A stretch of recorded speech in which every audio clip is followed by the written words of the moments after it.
दोस्तों नमस्कार। चलिए आज हम लोग चर्चा करेंगे कि भारतीय संविधान में जो संशोधन हुए थे उसको लेकर के सबसे बड़े बाद जो आया था वह किन कारणों से आया था और उसकी उत्पत्ति कहाँ से हुई थी और जड़ कहाँ से शुरू हुआ था उसको भी देखेंगे। आप सभी जानते हैं कि उस समय लगभग 80 के दशक के पहले भी और 80 के दशक के शुरुआत में भी कांग्रेस की सरकार इंदिरा गांधी अपने कार्य को देख रही थी। उनके लिए भारतीय संविधान एक बोझ सा लग रहा था। कारण क्या था? बोझ इसलिए लग रहा था कि उनके मन में जो भी बातें आती थीं वह अपने मनमानी कार्य को करने के लिए पूरी तरह से आतुर थी। इसी को लेकर के उन्होंने अलग अलग तरह से संविधान को तोड़ा और मड़ोड़ा, लेकिन उसका जो परिणाम आया वो जनता के लिए बहुत अच्छा नहीं आया। उसी समय की बात थी, एक वाद आया था Golaknath versus union of India को लेकर के। उसमें मूल अधिकार में संशोधन की बात की गई थी कि क्या मूल अधिकार में संशोधन किया जा सकता है। तो वहां पर गोलकनाथ ने कह दिया था कि मूल अधिकार में संशोधन करने का अधिकार संसद को नहीं है। अब इसका प्रभाव कहां दिखा?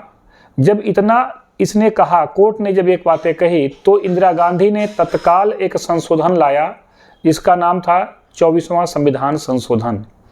जब 24वां संविधान संशोधन लाया गया 1971 में, उसके बाद पूरी स्थिति स्पष्ट दिखाई पड़ने लगी कि सरकार की मंशा क्या है।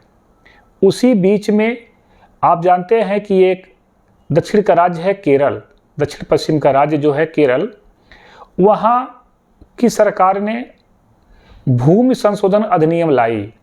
भूमि संशोधन अधिनियम जब लाई वहाँ से, तो बहुत सारे जो बड़े लैंडलॉर्ड थे उनके लिए ये समस्या खड़ी हो गई। उसी में से एक धार्मिक मठ था जो स्थित था एडनीर मठ के नाम से। वहाँ के जो धार्मिक मठ के प्रमुख थे उनका नाम था केशवानंद भारती। केशवानंद भारती उसकी देख रेख करते थे। उनकी भी लगभग 400 एकड़ ज़मीनें थी। उसमें से 300 एकड़ सरकार ने अपने अधिग्रहित कर लिया कि यह सरकारी भूमि के रूप में कार्य होगा, इसका उपयोग सरकार स्वयं करेगी, इसका कार्य आप नहीं कर सकते। इसी बात को लेकर के सुप्रीम कोर्ट में जो वाद आया था उसका नाम था केशवानंद भारती बनाम केरल राज्य। यह जब वाद आया तो इतिहास का सबसे बड़ा वाद अभी तक कहा जाता है। मूल ढांचे को लेकर के, मूल ढांचे की अवधारणा यहीं से विकसित दिखाई पड़ती है। मैं आप लोगों को बताना क्या चाहता हूं, यहाँ पे आप लोग ध्यान से सुनेंगे। मूल में इसके क्या है? इसके मूल में यही था कि सरकार का जो नियम है, जो लैंड है, लैंड राज्य सरकार की संपत्ति मानी जाती है, केंद्र सरकार की संपत्ति नहीं। इसीलिए केरल राज्य ने इस संपत्ति के बारे में यह अधिनियम बनाया और वहां के लोगों ने जब कोर्ट गए तो कोर्ट से कोई रिलीफ नहीं मिली। यह मामला जब सुप्रीम कोर्ट में गया और सुप्रीम कोर्ट में तत्काल में मुख्य न्यायाधीश एस.एन. सीकरी साहब थे, उनके देखरेख में यह वाद ट्रायल में लगा और विपक्ष जो अपना बात रखता था वो तो रखता ही था, लेकिन इनके तरफ से, किसके? केशवानंद के तरफ से जो मुख्य वकील थे वह N.A. नानी पालिकी वाला देख रहे थे। यहाँ पे जब ये बातें आई तो क्या कहा गया, किस आधार को लेकर के कोर्ट किया गया? यहाँ पे ये कहा गया कि भारतीय संविधान के आर्टिकल 25 और आर्टिकल 26 ये है क्या? आर्टिकल 25 को कहा गया धार्मिक स्वतंत्रता का अधिकार है, आर्टिकल 26 को कहा गया धार्मिक संस्थानों के प्रबंधन का अधिकार है। जब यह दोनों चीजें हैं तो मेरी भूमि कैसे छीनी जा रही है, इसका आधार क्या है? लेकिन सरकार की मंशा कुछ और ही थी। यहाँ पे सरकार ये कहना चाहती थी कि मैं 24वें संविधान संशोधन को जो लागू किया हूं उसमें आर्टिकल 368 के तहत संशोधन की जो हमारी शक्ति है वह असीमित कर दी गई है, क्योंकि हमने 24वें संविधान संशोधन के तहत आर्टिकल 368 के तहत 2 खंड जोड़े हैं, खंड 1 और 2, और भाग जो इसका 2 है उसमें भी संशोधन मैंने किया है।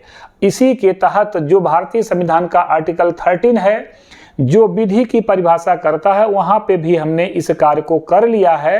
अब यह कानून आपके लिए लागू नहीं रहेगा। इसी बात को लेकर के यह लंबे समय तक सुप्रीम कोर्ट में वाद चला।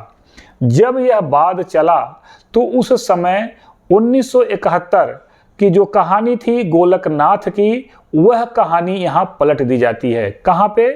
केशवानंद भारतीय बनाम केरल राज्य में। और 24 अप्रैल 1973 को यह फैसला आता है 13 जजों के बीच में, 7-6 से फैसला आता है। 7 जज पक्ष में फैसला और 6 जज विपक्ष में फैसला सुनाते हैं। उस समय इसकी अध्यक्षता SN सीकरी साहब, जिसे मुख्य न्यायाधीश के रूप में उस समय जाना जाता था, उन्होंने किया था। अब देखिए इसके आगे क्या था। इसके आगे क्या था, इसी के आधार पर जो फैसला आया वहां पे फैसले को में यह कहा गया कि सरकार जो है, मतलब संसद को संविधान के मूल ढांचे में संशोधन करने की शक्ति है। वह मूल ढांचे में संशोधन कर सकती है, लेकिन वह संविधान के जो मूल ढांचा है उसमें संशोधन नहीं कर सकती है। अगर कोई भी संशोधन सरकार या कहें संसद मूल ढांचे में करती है तो कोर्ट उसका रिव्यू करेगी। अगर गलत पाया जाएगा तो उसका निस्तारण तत्काल किया जाएगा, उसे निरस्त किया जाएगा। यहाँ पर सरकार ने ये पूछा, मतलब संसद के तरफ से ये पूछा गया, सरकारी वकील अटॉर्नी जनरल ऑफ इंडिया ने ये पूछा कि मूल ढांचा है कहाँ, उसे हमें बताया जाए, हम उसको छोड़ करके बाकी प्रावधान पे काम करना शुरू करेंगे।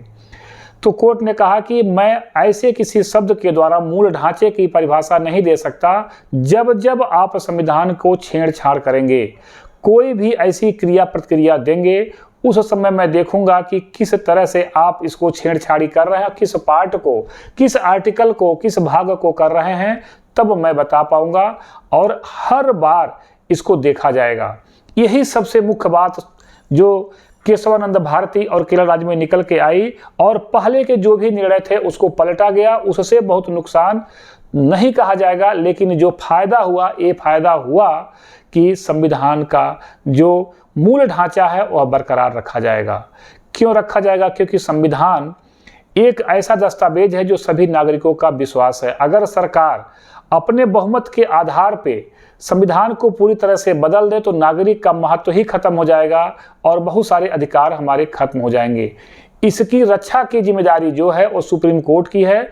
और यहाँ पे सुप्रीम कोर्ट ने जिस तरह से 7-6 का फैसला सुनाया था, यह एक बहुत महत्वपूर्ण फैसला। अभी तक के भारतीय इतिहास में इस तरह के फैसले नहीं दिए गए हैं। और इसके साथ जो ये फैसला आया था, बहुत सारे जजों ने इस पे अपने पदों की भी बलि देनी पड़ी थी, ये भी ध्यान रखेंगे। क्योंकि इंदिरा गांधी अपने समय में तानाशाह से भी ऊपर जाकर के किसी भी संशोधन को करती थी, और उस कार्य को अगर वो सफल नहीं बना पाती थी तो अपने गुस्से का शिकार बनाती थी सुप्रीम कोर्ट के जजेज को। गोलकनाथ का जो बात था वो तो था ही। इसी के आधार पे जो इंदिरा नेहरू गांधी वर्सेज राजनारायण बाद आया था, यहाँ पर भी जो 39वां संशोधन किया गया था 1975 में, उसको भी इसी के द्वारा रोक लगाई गई थी। मूल ढांचे की बात यहाँ की गई थी। तो ध्यान रखेंगे, सबसे महत्वपूर्ण बात है कि 24 अप्रैल 1973 को जो बाद आया था, जो फैसला आया था, वह आपके मूल ढांचों को बचाने के लिए आया था। अब कहेंगे कि मूल ढांचा क्या है, संविधान का मूल ढांचा कैसे किसी पहचानेंगे? आप जानते हैं किसी भी बिल्डिंग का जो नींव होती है, जो इसे कहते हैं फाउंडेशन होता है, वही मूल ढांचा होता है। अगर उसमें आप परिवर्तन कर देंगे तो बड़ी से बड़ी बिल्डिंग आने वाले दिनों में या कभी भी गिर सकती है, ये ध्यान रखेंगे। तो इसीलिए संसद को यह अधिकार असीमित नहीं दिया गया। किसके द्वारा? सुप्रीम कोर्ट के द्वारा। और आप जानते भी हैं कि इसका परिणाम आज भी दिखाई पड़ता है। दोस्तों, हम लोग फिर आएंगे किसी न किसी मुद्दे को लेकर के, लेकिन आप लोगों से आग्रह है कि वीडियो को लाइक करें, सब्सक्राइब करें और शेयर करें, ताकि आपके दोस्तों तक यह वीडियो पहुंचे और उसका लाभ उन्हें मिले। तो ध्यान रखें, आज हम लोगों ने चर्चा किया केशवानंद भारती बनाम केरल राज्य 24 अप्रैल 1973 के फैसले को। बहुत बहुत धन्यवाद।